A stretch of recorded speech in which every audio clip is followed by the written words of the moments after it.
Assalamualaikum warahmatullahi wabarakatuh.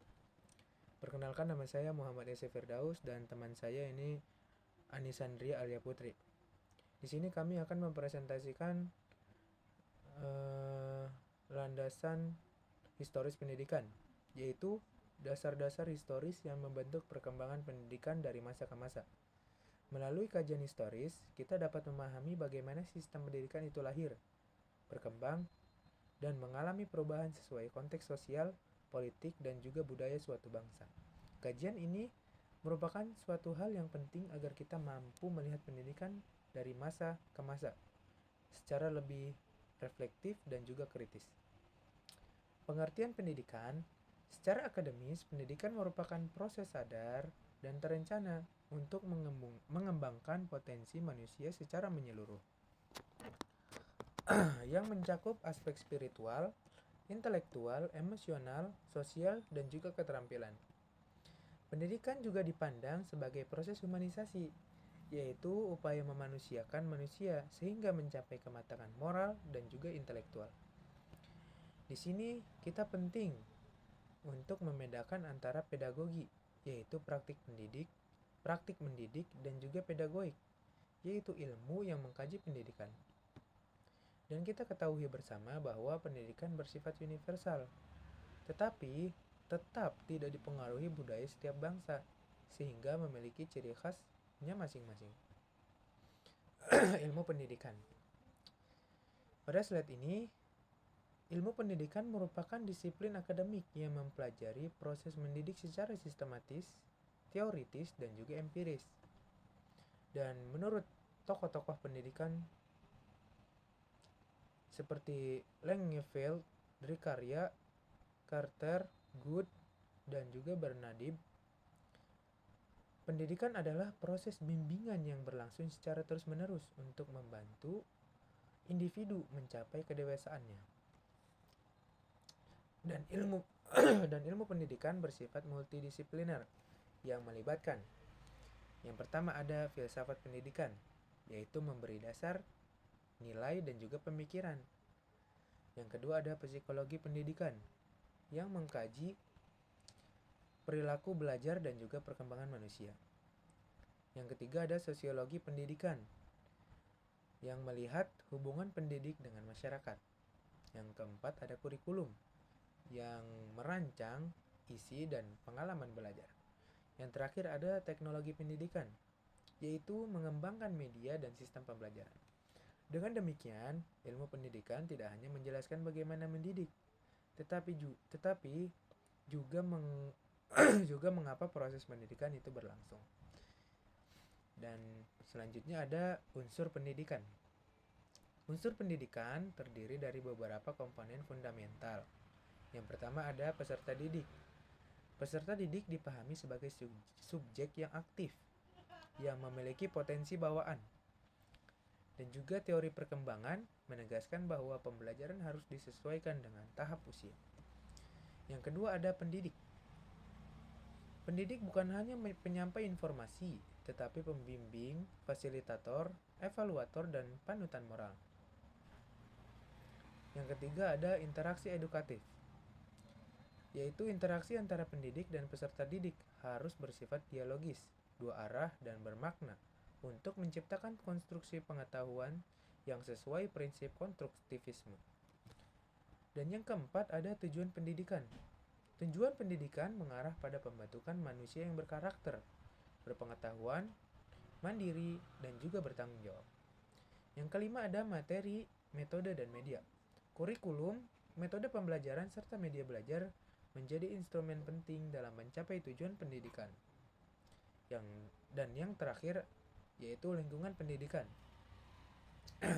Pada tripusat pendidikan dijelaskan bahwa lingkungan pendidikan mencakup keluarga, sekolah, masyarakat.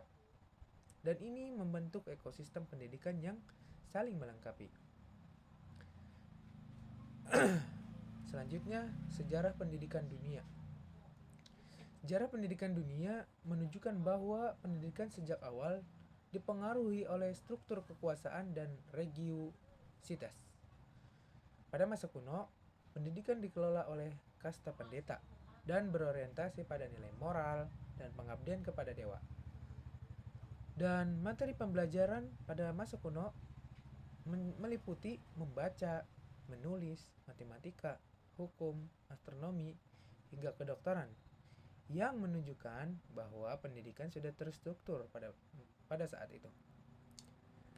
Beberapa peradaban besar seperti Mesir kuno, Persia, Babilonia, Yunani, dan juga Roma bahkan telah memiliki sekolah dan juga perpustakaan serta sistem pembelajaran yang formal. Perkembangan ilmu matematika, etika, hukum, dan sains pada saat itu menjadi fondasi pendidikan modern pada saat ini. Selanjutnya akan dijelaskan oleh teman saya.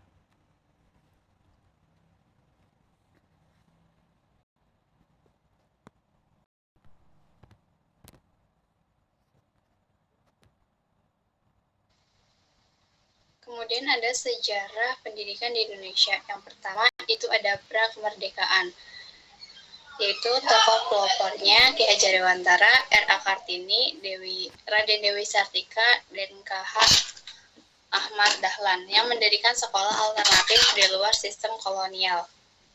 Yang kedua, kolonial Belanda, yaitu pendidikan diskriminatif berdasarkan ras dan kelas sosial.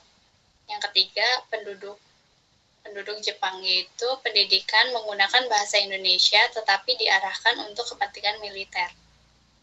Yang keempat yaitu masa kemerdekaan, yaitu pembentukan Kementerian Pendidikan dan kurikulum nasional yang mulai dirumuskan.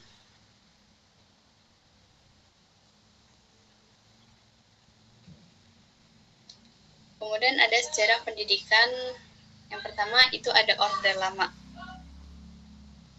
Orde Lama yaitu menekankan nasionalisme dan literasi dasar.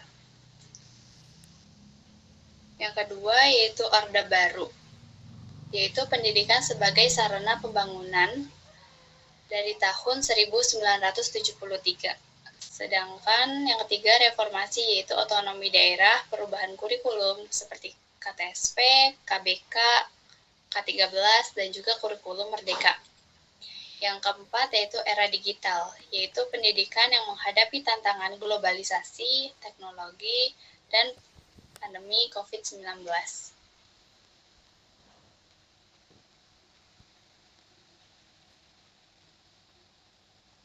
Kemudian ada relevansi landasan historis pendidikan. Yang pertama yaitu ajaran agama menjadi fondasi moral dan etika dalam pendidikan. Yang kedua yaitu kolonialisme yang membentuk otonomi pendidikan antara pribumi dan non-pribumi yang menimbulkan ketimpangan. Yang ketiga yaitu pasca kemerdekaan, yaitu pendidikan diarahkan untuk semua warga negara dengan Pancasila sebagai dasar filosofisnya. Yang keempat yaitu era reformasi, yaitu membawa perbaikan kualitas pendidikan melalui sertifikasi guru dan kebijakan baru. Yang kelima yaitu konsep merdeka. Konsep merdeka belajar yaitu terinspirasi dari pemikiran Ki Hajar Dewantara yang menekankan pendidikan berpusat pada peserta didik. Yang terakhir yaitu tantangan yang masih ada seperti ketidakmerataan akses, kualitas guru, serta adaptasi dalam teknologi dan globalisasi.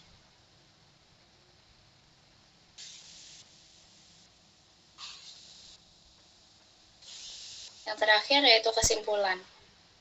Pendidikan merupakan proses universal yang terus berkembang mengikuti perubahan zaman. Sejarah pendidikan dunia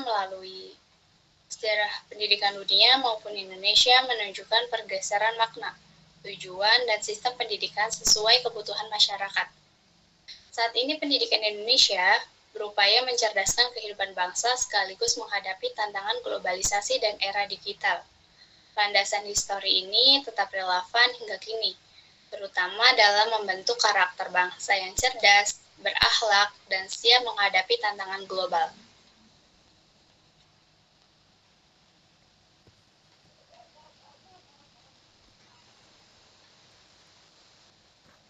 Selanjutnya saya berikan kepada Firdaus. Oke, terima kasih atas pemaparannya. Mungkin sekian dari presentasi pada malam ini. Semoga materi ini memberikan wawasan baru tentang pentingnya landasan historis dalam pendidikan. Saya akhiri presentasi malam ini, kurang lebihnya mohon maaf. Assalamualaikum warahmatullahi wabarakatuh. Waalaikumsalam.